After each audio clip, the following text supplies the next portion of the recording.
Alright, guys, it's the morning after Liverpool beat Newcastle by 3 goals to 1. The reason I'm making it the morning after is I went to the game and it was quite entertaining to watch. The Newcastle fans certainly made a noise. Um, yeah, they got off to a bit of a surprising start. They went 1-0 up after about 6 or 7 minutes. John J. Shelvey being the goal scorer, you just knew that was going to happen on his return to Anfield. He usually has a good game when he plays against Liverpool. It was like a counter-attack from Newcastle, and Thiago made a shocking clearance, fell to Shelvey on the edge of the box, and he hit it with quite a bit of power into the bottom corner and left Alisson rooted. It was a good strike from Shelvey. He is a great striker at the ball. Definitely the best that Newcastle have got in that department. But Liverpool responded to it well. They kept pushing forward, trying to get an equaliser.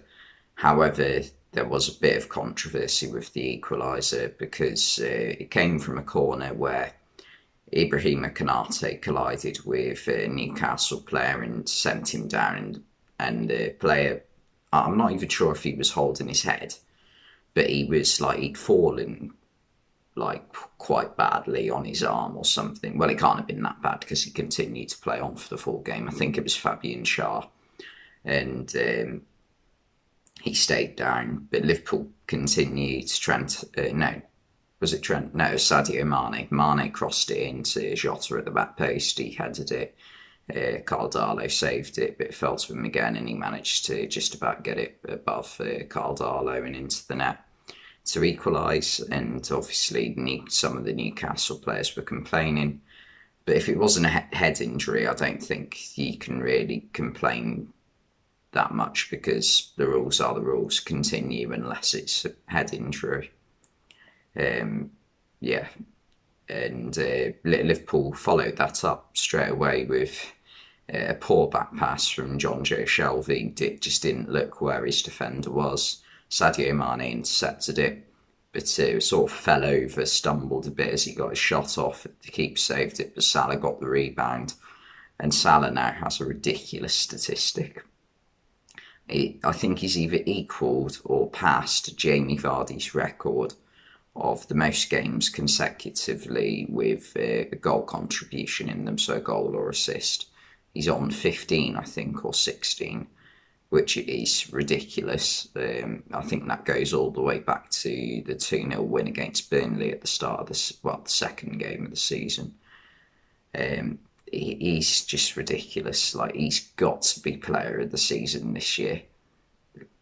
I think he's on 31 goals and assists this season in something like 23 games, which is ridiculous.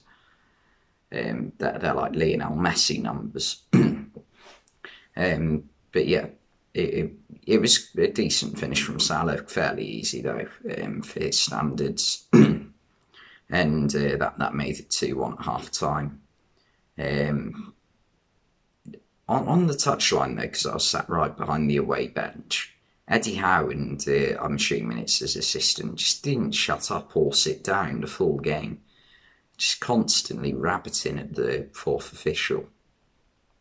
But yeah, in the second half, Newcastle, it was just more of the same, really. They didn't really get forward that much. It was just basically give it to San Maximin and hope he can do something with it. And San Maximin, to be honest, spent half the game on his arse. He every time there was a tackle or something where he fell over, he took like a full 30 seconds to get back up again. I didn't realise this until yesterday, but he is a bit of a lazy footballer. Like, I reckon Cristiano Ronaldo definitely covers more ground than him. He just walks about in front of the Liverpool defence waiting for something to come his way, and then when it does come his way he goes for a run, and then when he loses the ball he trudges back. He doesn't run. If he hasn't got the ball, I don't think he runs at all. but yeah, he got subbed off with about 20 minutes to go for Callum Wilson. But Roberto Firmino also came on for Liverpool. His return, he's been out for nearly a couple of months now. I think it's about 6 weeks. So yeah, it's good to see him back. And yeah, that pretty much towards the end of the game, Trent Alexander-Arnold scored an absolute screamer. It was sort of similar to a goal Gerrard actually scored against Newcastle a few years ago, but Gerrard's was a bit better. Gerrard's was like a free kick from about 35 yards, and he just absolutely smashed it into the roof of the net. Trent's wasn't a free kick, but it was similar position, a bit closer maybe, and similar strike into the same part of the net. Yeah, so it was an absolutely brilliant strike from Trent Alexander-Arnold. He won Player of the Month last month. I didn't find that out until the other day.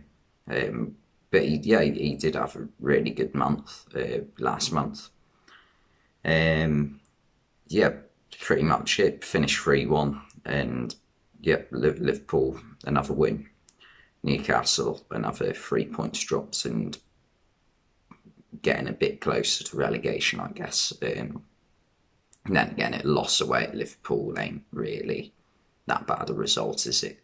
Especially when you actually scored. What was I going to say? Oh yeah, for Liverpool, one of the players who did really impress me though was Ibrahim Konate, because I think this was his first Premier League game without Virgil van Dijk alongside him, and he took the place of Virgil van Dijk brilliantly, because obviously Van Dijk, Fabinho and Curtis Jones have all tested positive for COVID.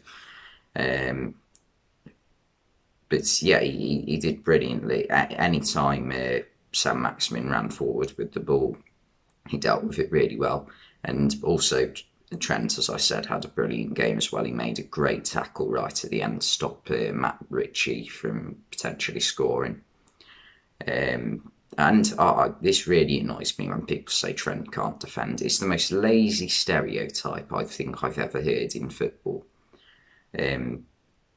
He can defend. Go back and watch Liverpool v Man City in 2018. It was the Champions League first leg and the quarter-final. Leroy Sané at that point was one of the most deadly wingers in probably world football, and Trent just kept him quiet the full game, and Liverpool won 3-0. It was a brilliant defensive performance. Anyone who says Trent can't defend either doesn't really watch football, or if they do, they only watch the highlights. Watch a full 90 minutes of football and you can see that Trent Alexander-Arnold is a decent defender. Okay, obviously he's better going forward than he is in defence, but he's still a competent defender, or a good defender. Yeah, but Liverpool also definitely were missing Fabinho in front of the defence, because I really like Jordan Henderson, but his best position isn't sitting midfield. His best position is sort of on the right side of the three in midfield, where he links up with Trent Alexander-Arnold and Mo Salah.